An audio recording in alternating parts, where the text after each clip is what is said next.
Data doesn't lie to you. So if the data is telling you that a fifth grader is struggling with phonemic awareness, it's because they are. Also having the opportunity to have coached football, like we watch a lot of game film. So when a player says, "Coach, I got double teamed every play," no, you didn't. Your footwork was bad. There's the game film. So the data isn't going to lie to you. And you have to live in that uncomfortability. The data isn't for punishment. The data is for growth and knowledge of yourself to say, this is real and tangible. Now, how do I take that data and how do I leverage it into the practices that I'm using and start to realize, oh my gosh, it is about growth. Hi, my name is Mandi Morris. I'm your host today. Welcome to the ML Chat podcast. Today, as our guest, we have Fred Pleis. He is an instructional specialist for multilingual learners in Charleston County School District. He has been a classroom teacher and ML specialist in Philadelphia, Pennsylvania, Corona, California, Aurora, Colorado, Jacksonville, North Carolina, and now Charleston, South Carolina. He's also been an adjunct professor at Charleston Southern University and spent 3 years working alongside Robert Marzano in educational research at Marzano Resources in Centennial, Colorado. He received his BA in elementary early childhood education from Temple University, a CLAD certification from University of San Diego, and his MED in educational leadership from Regis University. Welcome to the podcast, Fred. How are you today? I am absolutely so excited, Mandy. I can't thank you enough for giving me this opportunity to talk to you. I'm over the moon. I really am. We are so excited to have you here today and to hear about the work that you're doing, the students you're supporting. But before we dive into where you are right now, we just want to get to know you a little bit. Tell us, where did you come from? How did you get into ML education? What was your drive? Yeah, as I always say, in Northeast Philadelphia, born and raised on the playground is where I spent a lot of my days. And as you mentioned, in 5 different states and 18 years in the classroom, back when MC Hammer was dropping rap tunes. Ultimately, my journey started with trying to be an accountant at Temple University. And when that didn't really work out well because I just was like, this is not happening.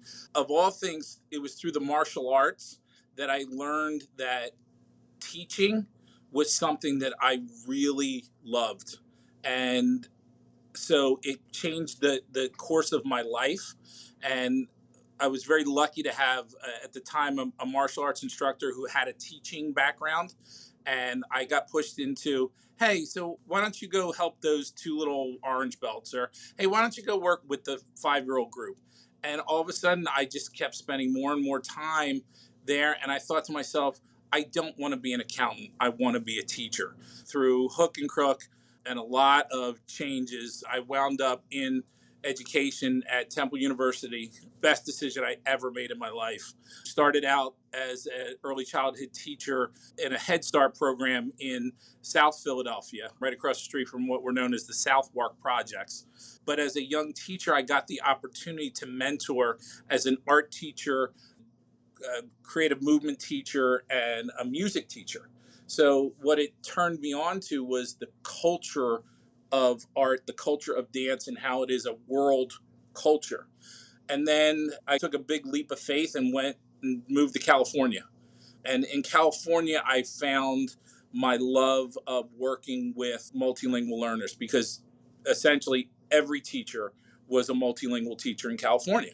So you start to learn about other cultures and other people from around the world. And California is an incredible melting place. You start to really get to know the families and you get to know the culture of your area, and you're exposed to things that I wasn't necessarily exposed to in the city of Philadelphia, but I was in California. And then through marriage, I moved to Colorado. Again, Colorado is an incredibly unique place in the sense of who is in Colorado and the uniqueness of their cultures. And then I went and got my master's degree at Regis University. And through that, I found a very odd way of meeting Dr. Robert Marzano. And when he decided that he was going to pursue his last sort of great push towards educational reform, his high reliability schools, he gave me that opportunity. Okay, so Fred, you went from being an accountant to working with kids and martial arts to music and art. It was a journey. Yeah, I wasn't much of an accountant. I was more working in a grocery store, but that's okay. And then in California, you really had an opportunity to work with multilingual learners. And it sounds like you really fell in love with multilingual learners there in California and were able to expand that experience in Colorado. So take us through Colorado. What was it like there? What was your next step in the world of education there in Colorado? So basically, at each stage, whether it was Philadelphia, where I was more working Head Start, early childhood, to California, where I taught grade levels 1 through 5. And then in Colorado, I was an ESOL teacher. And this is where the journey started because they were like, hey, you were in California. We need this knowledge base. So it really, in Colorado, I got the opportunity to apply everything that I had really worked on in California in an elementary school as the kind of the first time of being what they called an ESOL teacher. I was working with every grade level, loving that as well because now my reach was beyond what was in my classroom. And now I'm working with fifth graders and fourth graders on a daily basis and watching them grow linguistically. And while you were in Colorado, you came and crossed paths with Marzano, right? So tell us what that was like. It's a crazy story, but I'll try to make it as brief as possible. In Colorado, I also did a little bit of martial arts. When I went back to get my master's degree, I read 6 of his books in my master's degree program. And I had known about him in California, along with Rick DeFore and Becky DeFore and Bob Eaker, who are the foundations of what PLCs were. And I had the great opportunity in California to sit at the feet of Rick DeFore and Becky DeFore and really find out about PLCs in their inception. So this is the early 2000s. When we moved to Colorado, I'm in the ESOL world. So it's okay, you better get together with the collaboration. You better know what's going on with those teachers. You better know what's going on with those kids. How are you supporting them? So then my first son was born, and my wife and I had made a decision that one of us was going to stay home. And she had a slightly better or more stable situation than I did. So I chose to stay home, and I actually chose to grow a martial arts business and some other things. But that gave me that opportunity to go back and get that master's degree. So here I am. I read 6 of the books of Dr. Marzano. And then through a strange set of circumstances, I wind up meeting Dr. Marzano because through the martial arts, I was working with his daughter. Oh my goodness, that is wild. And of all things, what people don't know is Bob Marzano has a black belt in Taekwondo. So I happened to be working in conjunction with a Taekwondo school. We were doing some training together. And here's this really awesome young woman who they're trying to teach to be like this fierce warrior. And I'm like, no, you're a short girl from New York. You need to stick and move. But of course, she's with her married name. One day I'm exploring the black belt tree of the school and I see the name Robert Marzano. And I was like, that's strange. So I go to the Sabonim, Mr. Galki, and I said, sir, you have a black belt named Robert Marzano. He goes, oh, yeah, Dr. Bob. I said, is he Dr. Robert Marzano? He's some kind of educator. Stop it. Dr. Robert Marzano has a black belt at this school. He goes, yeah, don't you know Mrs. Haystead? That's his daughter. What? She comes into the school the next time. I'm like, your father is Dr. Robert Marzano. And she's, oh God, he found out. You found out. There's a tournament. We did a little inter-school tournament at the place. And Mrs. Hayes said, Christina says, my dad's going to be here this weekend. I was like, he is? She goes, do you want to meet him? I'm like, yes. He invited me to lunch and my wife joined me. And I got to make the call to my wife, who's also an educator. I was like, hey, hun, how would you like to go to lunch with Dr. Robert Marzano? And I'm like, no, seriously, hun, like, we're going to lunch with Dr. Robert Marzano. And I'm like, no, seriously, just get over here as quick as you can, bring the boys, whatever. So we had lunch with him.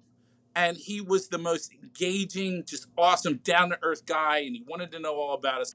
So fast forward a couple of months, Christina calls me and says, hey, my dad wants to talk to you. And I was like, okay, I thought probably about martial arts. And so I go and I give him a call. I say, hey, Dr. Marzano, how you doing? Great to hear you. He goes, yeah, Fred, I got an opportunity for you. I'm like, what? He goes, I have this idea. Can you come in for an interview? I said, yeah. So I come in and he hits me with this and he says, I need somebody to manage this new school reform idea I have, high reliability. So he lays it out for me, and it was still a white paper back then. And I was like, holy crud, sir, this sounds the karate school. And he goes, yeah. He says, and then he starts telling me about his son, obviously Mrs. Haysted's brother, who was an admiral in the Navy, and talking about how he got to go for like a family day on the ship. And because the ship had fighter jets on it, that 3 times a day they would do what's called a FOD walk, an FOD walk, a foreign objects and debris walk. So from the captain, the admiral, all the way down to the person in the kitchen, they stand shoulder to shoulder, like in Boulder, and they sweep the deck. And he said, that's what I see as education needs to be. The littlest foreign debris, anything, the slightest thing can cause an airplane to crash and a ship to sink. And he said, in education, I have that same idea. And I was like, holy crud, that's brilliant. And he said, I need somebody to help me with this. And I was like, oh, yeah.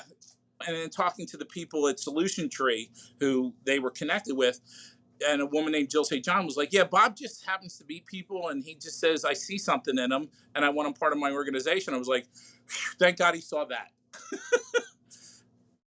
I have to just think and imagine as a parent myself, you and your wife were making a challenging decision of staying home with your kids and going down to one income. And then you're figuring out martial arts and starting your own business on the side, and how stressful that part of your, now in hindsight, it's part of the story, but how tough that must have been to decide.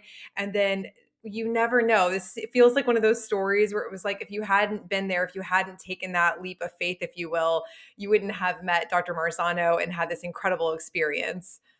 And it was crazy because, again, what I was doing was still keeping my hands in education because, again, as I approached my martial arts sort of background, I really did it as a classroom teacher. And I think that's what grew my reputation. They were like, no, he's like a classroom teacher. He isn't just about breaking boards and kicking people. And it did. It circumvented. And what was really funny was that Dr. Bob and I would have these conversations in relation to our martial arts experience together. So that shared experience of, hey, yeah, getting the high reliability is the same thing as getting a black belt. Like, you have to earn a black belt. Like, you can't, like, just, they don't just give them to you. So you use the term high reliability. Tell us more about what was the theory that you and Dr. Marzano were unpacking, and what did that look like for you in practice? So it goes back to a lot of the work that he had done over the course of his career. So starting with things like building background knowledge and developing academic language. And then it started to build in connection with learning communities and how professional learning communities are really intended to be data dives into what is working in a school, what's not working in a school, and to build that collaborative nature. Rick DeFore would always say, God rest his soul, he would say that if you keep doing what you're doing, you're going to keep getting what you get. And Bob was like, yes. And Rick's right about that. And then Dr. Bob started to really look at John Hattie's work and that huge meta-analysis that John Hattie had done through visible learning about effect sizes and what works in schools and what doesn't. And if have explored Dr. John Hattie's work, that there's 47 things that teachers and schools do on a regular basis, and the effect sizes of that with student achievement, it varies. But ultimately the biggest and largest effect size was teacher efficacy. And Bob would take that and say, yeah, and by the way, here's what goes into teacher efficacy. It is having that mission focus. It's having that attention to detail. It's about not just holding students to high standards, but holding teachers and administrators to high standards to say, we understand that this is their educational lives. And if we mess up or keep making mistakes and we cost them their educational lives, then that's essentially educational malpractice. I'd love to hear you talk a little bit more about PLCs and what that work looked like when you were working with Dr. Marzano. I think PLCs are definitely have become pretty commonplace now. But I hear you, back in the early 2000s, they weren't, even mid 2000s. I feel like they're pretty broadly used now. What I've experienced in my career is you have PLCs that are data driven, where there are really clear goals and objectives for the time spent. And you have PLCs that are not very tightly organized. And then it ends up becoming a lot of complaining about student behaviors or complaining about not having enough time to do the things.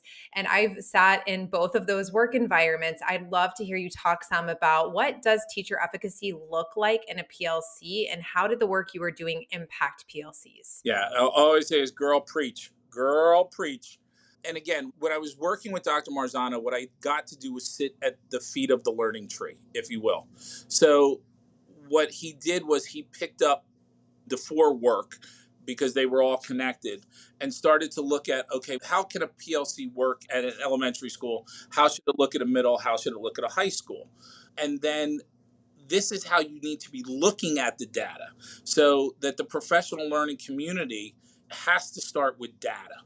And then, because data doesn't lie to you. And then from that data dive is, let's look at the trends. So if you're trending downward, say in vocabulary, then what are the factors that are causing that trend downward? Versus, hey, this teacher has a spike in that. What are they doing in their practice that's helping to make sure that they continue to keep student achievement where it's at? And when Dr. Bob and I would have that conversation, it was almost like, yeah, like you got to, and we would say this all the time in the martial arts world, is you have to check your ego at the door, or you check it at the pagoda. And a PLC that is effective is where all the teachers are there to say, how can we make our practice better?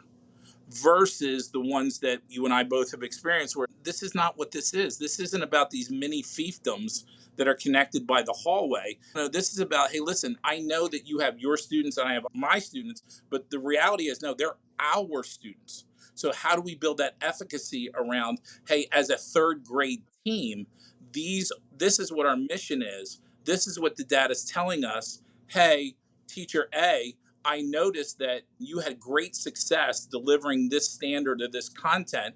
Tell me how you did it. And they would say, I used this teaching practice. Hey, that's awesome. Tell me why that teaching practice worked. Oh, it worked because I built a whole lot of background knowledge. Aha, that might be the key of why my students didn't achieve and your students did. So here's what I'm going to do. I'm going to take a look at, how did you build that background knowledge? Oh, you brought in realia. Awesome. I can do that. I can bring in a pistol, or I can show them a video of flamenco dancer, or I can find a song about a deado man because we're finding out what a paleta is, and build that background knowledge. And through that, what I can do is also work on the academic language of doing that. Now you magnify this in other roles as a multilingual teacher, and now it's going, no, we have to do this. And by doing that, what we're doing is we're helping grow their language. Absolutely. Thinking about PLCs, there are different ways of organizing PLCs. And I've worked in environments where the specialists aren't invited to PLCs because this is the sixth grade PLC and you're not a sixth grade teacher. You don't come to this PLC. And I've also worked in environments where it's no, as the specialist, like you are on all those grade level PLCs because we own the students together. I wonder, what is your advice? Let's say there's a specialist listening to this right now, and she's an ELD specialist, and she's got teachers that are resistant to inviting her to PLCs because they feel like we don't have time, or we have a lot of students we need to talk about. It's not only the English learners. So how can those PLCs get creative about including everyone so that we make sure that those students are included in the conversation? You just gave that perfect example of a school that is focused on efficacy of the teachers and truly focused on student success, versus the prior one that really is all about that teacher focus. So the advice that I give my teachers is, call me first, because I'll call your principal and I'll talk to your principal and say, hey, it's important. Or I'll call your principal and tell them I'll come to the PLC and I will collaborate with you. But again, it's about advocacy. They have to be willing to step up and say, no, we need a seat at the table. And I will tell you that we fight for our teachers every single day. I can tell you that my colleague who you've had on a prior podcast, Robert Guthrow, fights for his teachers because, again, we come from that world of high reliability. We come from that world of understanding that you have to keep the mission focused. And part of the mission is making sure that you have the right people at the table to execute that mission. Absolutely. And then I think it's helpful mindset matters, right? In order to collaborate effectively with our colleagues, we have to assume best intentions. And sometimes I learned over the years, teachers were resistant to collaboration because they had been really burned in the past with a co-teaching that went poorly or a specialist who said they were going to show up and didn't. But we have to understand everybody's coming into that room and that conversation with their own baggage, their own experiences, whether positive or negative. But don't give up, right? Assume best intentions, show up when you say you're going to show up, do your best. And what I've realized is that with time, teachers will realize that as a specialist, you are adding value and will invite you into that conversation as well. And Mandy, I couldn't put it any better. That's absolutely it. And I think, again, it goes back to even what is your initial focus as an educator? Are you teacher centric or are you student centric? You just laid out as a student centric, and it goes back to every time you hear a teacher go, how come they don't know this by now, or they should know it by now? And my response to that is always, what in their story or what in their history has told you that they've had those opportunities? Yeah, it is about that continual focus of, look, I'm you may not assume positive intent, but I do, because I hold myself to these norms. I hold myself to these standards. And if you don't choose to hold yourself there, that's fine. But I'm not going to take a step backwards as a professional just because others do. No. I am mission focused, and part of that mission is I'm going to hold myself as accountable, and I'm going to keep the mission student centered. I'd love to talk with you a little bit about what your current role looks like. And if you can touch on PLCs too in your school district, that would be wonderful. I've seen where some PLCs start grassroots, where a principal has a vision for it and it starts in a building and spreads.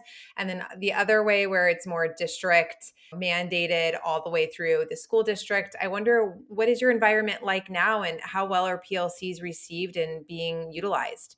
Yeah, dare I say that Charleston County Schools, a large district here in Charleston, South Carolina, has a very traditional model of everybody's going to do a PLC, everybody's going to do this. What I have found, and again, this is a great stressor to me, is that they're not trained in how to run a PLC, or they have some consultant's version of what Dr. DeFore and Dr.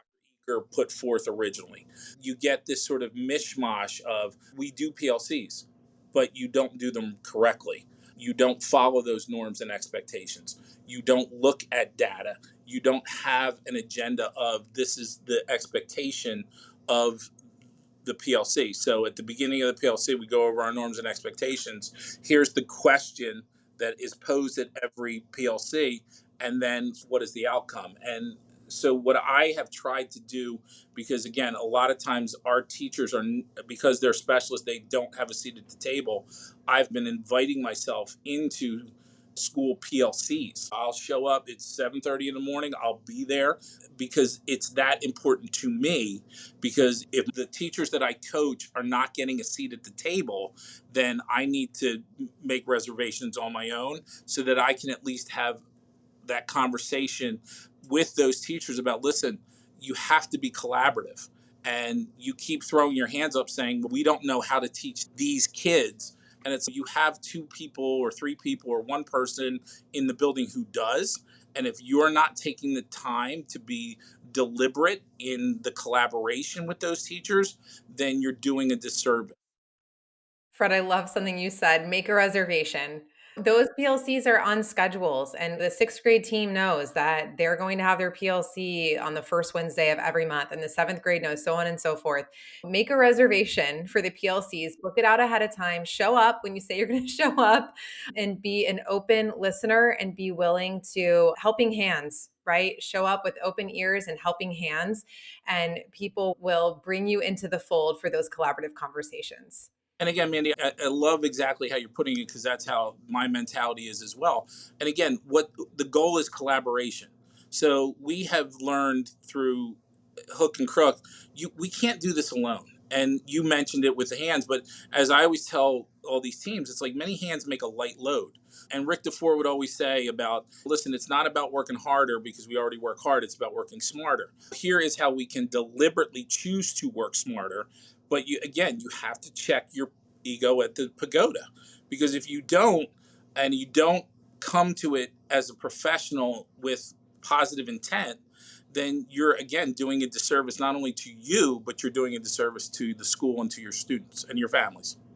So you're in Charleston. What an incredible city. If anybody's listening and they want to visit the South, Charleston's got to be on the top of your list. It's an unbelievable city, so much history, amazing food.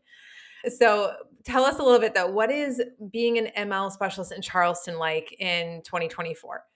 Yeah, it's funny. And this is not to denigrate the area, but again, immigration is a new phenomenon to the South. It's happened, obviously, we go back to the the annexation of Texas in 1845, and then the migration of the way our country developed in the 1900s with California and all that. And then the Northeast with the immigration that came through Ellis Island. So it was everybody magnated here, and the South, with the exception of Florida, because obviously a lot of people come up through Florida. But Georgia, North Carolina, South Carolina didn't necessarily experience it, and now it's happening. So what I feel is that as a multilingual instructional specialist, you have a lot of people that say, I have no experience working with these different types of populations. So my goal is to say, I hear you, and I want to be present to help move this forward, because we understand you haven't had a whole lot of experience, but we have, so let us help. What I've seen over the years, exactly what you're talking about, is sometimes the resistance is coming from a place of fear and unknown. And when you can get in that space where you can be real, you can be vulnerable and say, yeah, this is uncomfortable. Change is uncomfortable. And I've done something that you've done, Fred. We've moved around a lot and we've worked in different places. And it really broadens your experience. It broadens your perspective. And like you were talking about, you learned practices in California that when you showed up in Colorado, they were like, yes, please, like we need this implemented into our schools. I've had very similar experiences. I've taken with me a lot of learning from the different places that I've been lucky enough to work in. And I would love to hear you talk a little bit about that. Do you see that sometimes teachers are just saying, I just don't know, but it might come across as I don't want to? Mandy, you touch on this in the perfect way. You have to be able to see through that. So, one of my sayings in life is that a life lived in fear is a life half lived. And the reality is that, yeah, fear can be the greatest hindrance to success that is out there. And again, that's why assuming positive intent starts to alleviate some of that fear. Because what you're doing is you're setting the table for collaboration to say, look, we get it. We've been there. Let me tell you a little bit about my story. Let me find out a little bit about your story, so that when we start to put this together and there's that trust and that communication and that culture of collaboration, then it's only going to translate, because now you're going to find out the stories of your students. And what we have to learn to be comfortable with is living with other people's truth. Like, you have to set the parameters for people to speak their truth, because when you speak their truth, they speak their history. And then from their history, you start to gain the background knowledge to say, hey, you're right. You really have not ever been outside of small town South Carolina. But that's okay. That's not, it's not good, bad, or indifferent. I have, and let me tell you that growing up in the city of Philadelphia, where they still had ethnic enclaves, like you knew that South Philadelphia was mostly Italian. Northeast Philadelphia was Irish and Jewish. West Philadelphia had a lot of the Asian population. There was a Chinatown in Center City, Philadelphia. If you started to go out to different areas, it was Black and Latino. Like I taught in Northern Liberties, where it was a predominantly Puerto Rican neighborhood.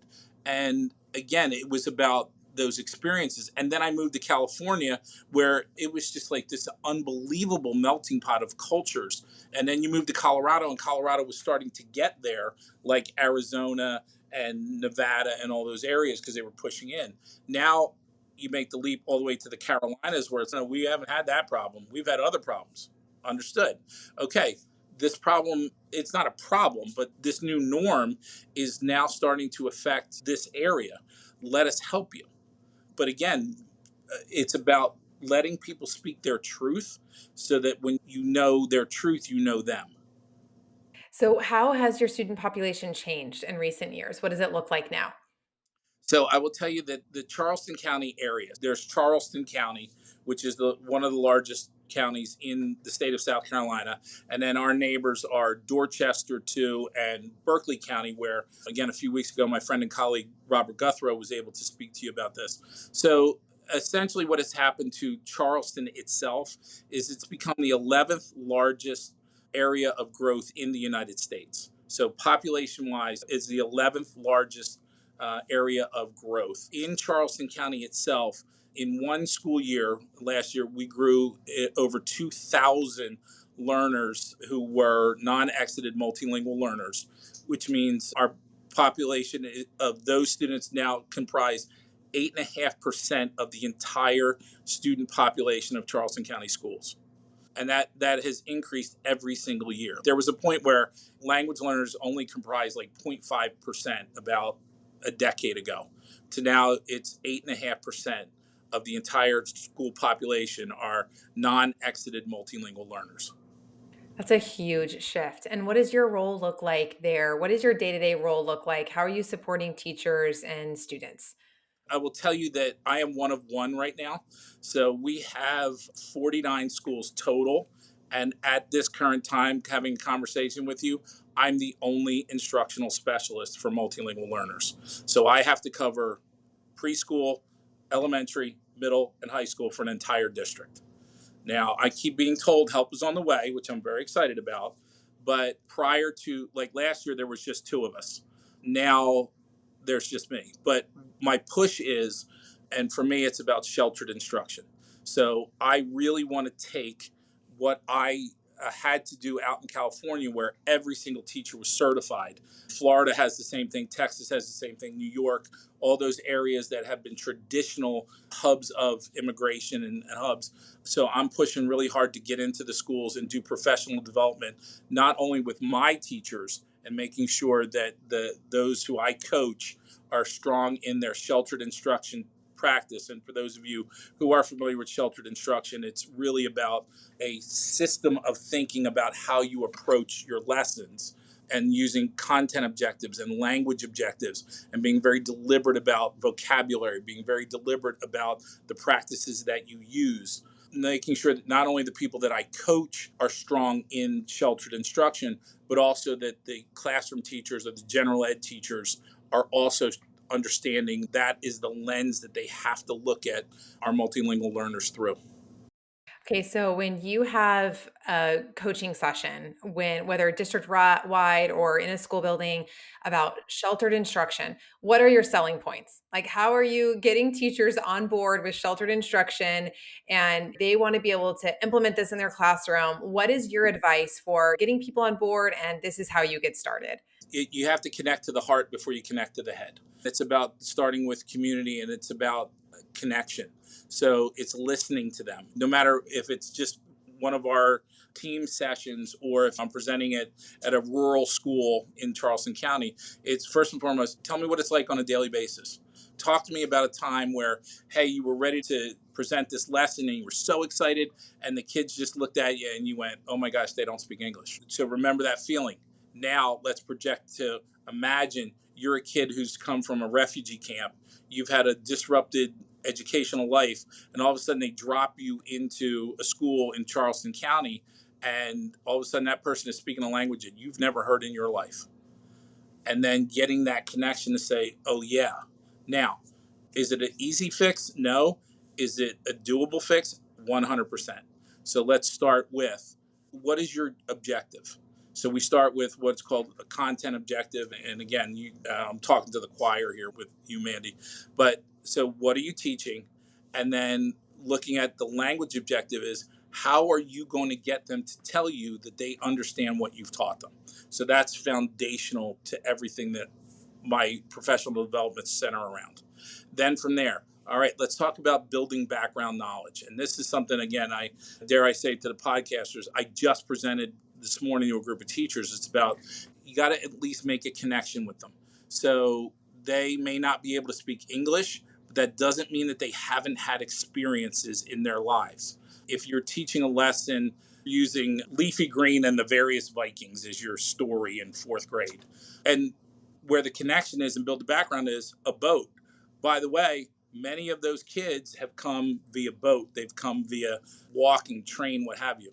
So the Vikings, even though you're talking Nordic and all this stuff, had to use means of travel, and it took them a long time. So now we make that connection and build their background knowledge. Okay, now let's look at the vocabulary. Let's look at how we can take the story vocabulary of, again, Leafy Green or whoever, and go, how do I build that vocabulary into something that's tangible or comprehensible to my students? Maybe it's, I'm going to have the word, but I'm also going to have the visual that goes with it. And I'm going to have that posted in my classroom so that when the kids hear that word, they know to look at that picture, just like they know to look at a stop sign, or they know to look at those arches. Those golden arches means, oh my gosh, that's McDonald's. Because at least in my country, there was a McDonald's. So it's all about making those foundational, systemic ways of thinking about teaching your lesson. Absolutely. And you talked some about content objectives and language objectives as being part of the coaching that you're doing.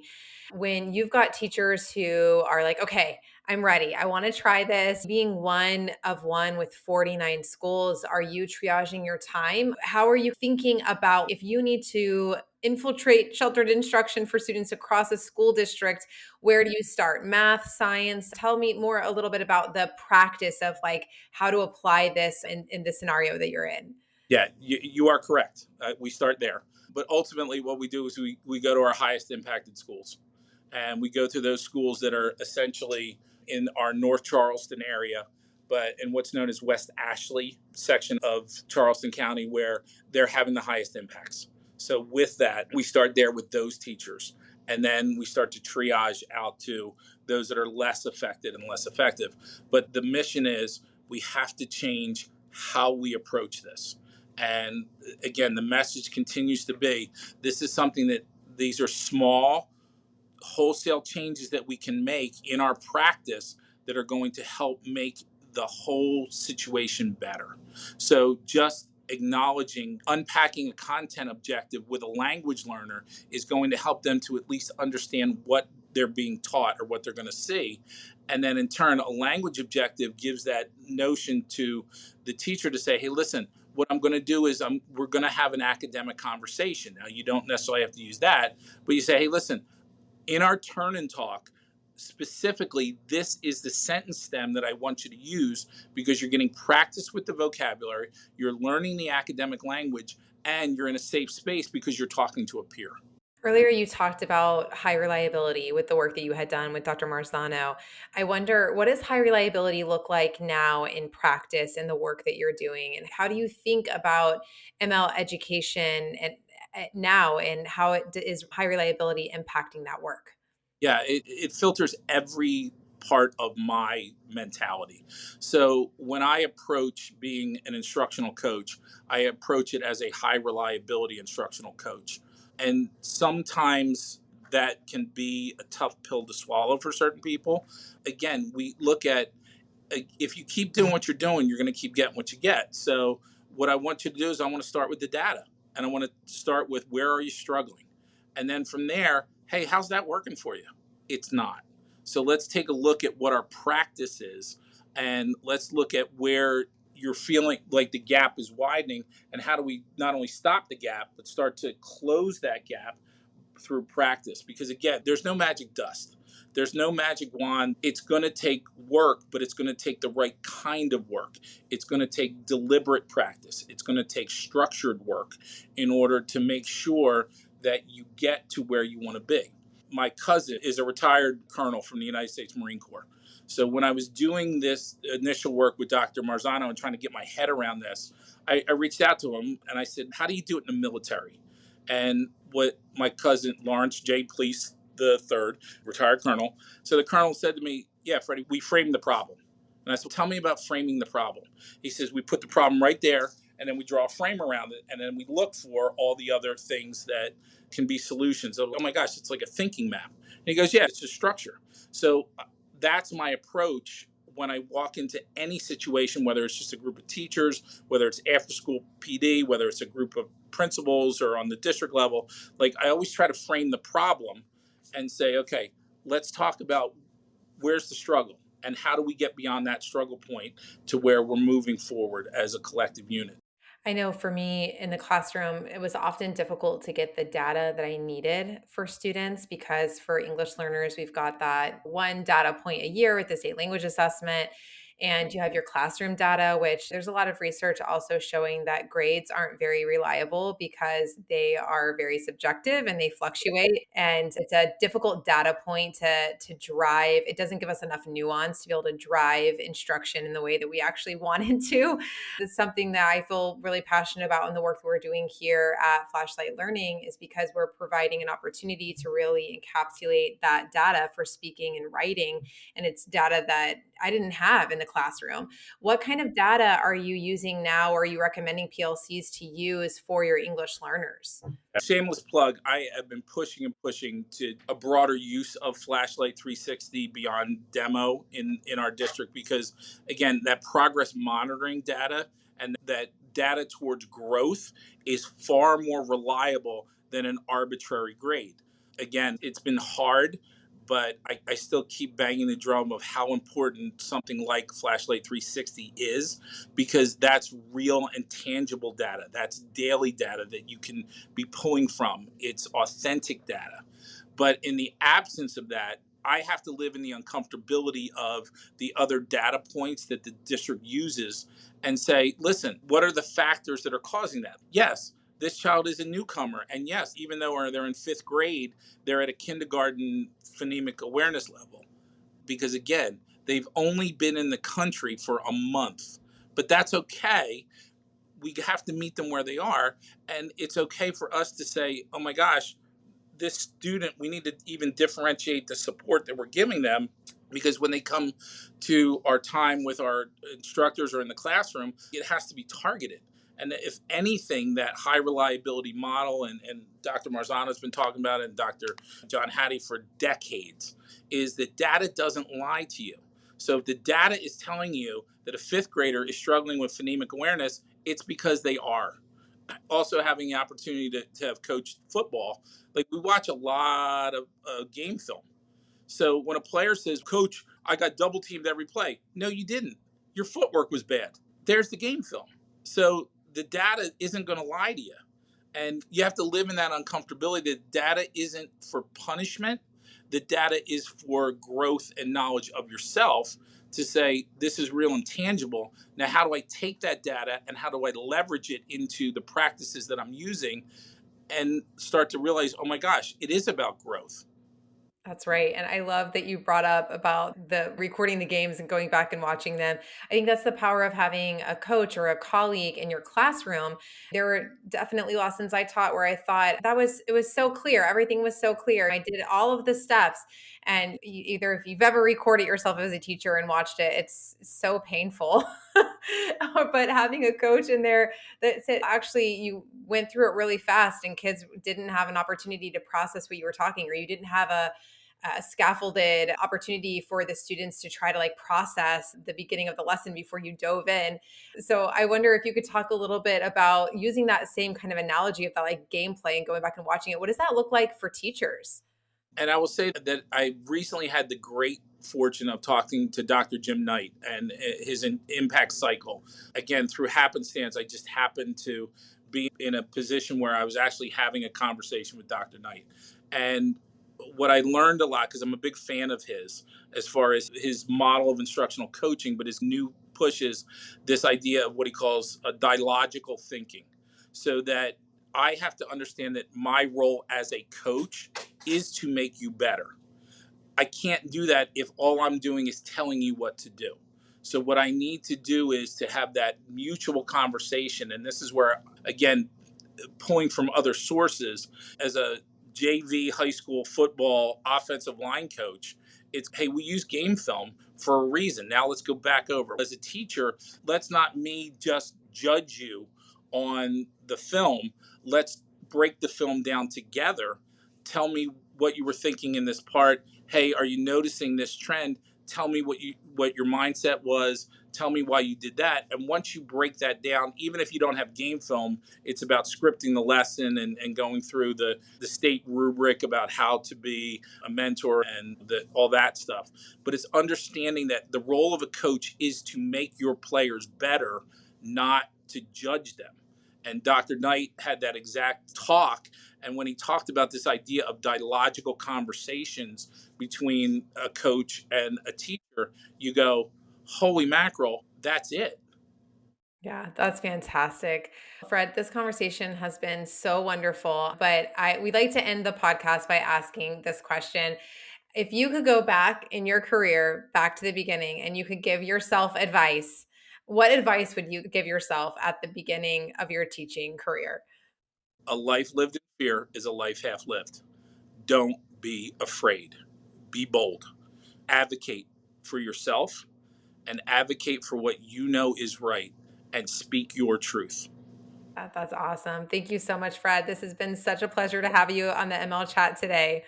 I cannot tell you what an honor it is for me to be able to speak to you and to be able to speak to others. And again, if you're hearing this and you go, oh my gosh, that guy could help, call me because I'm happy to do it.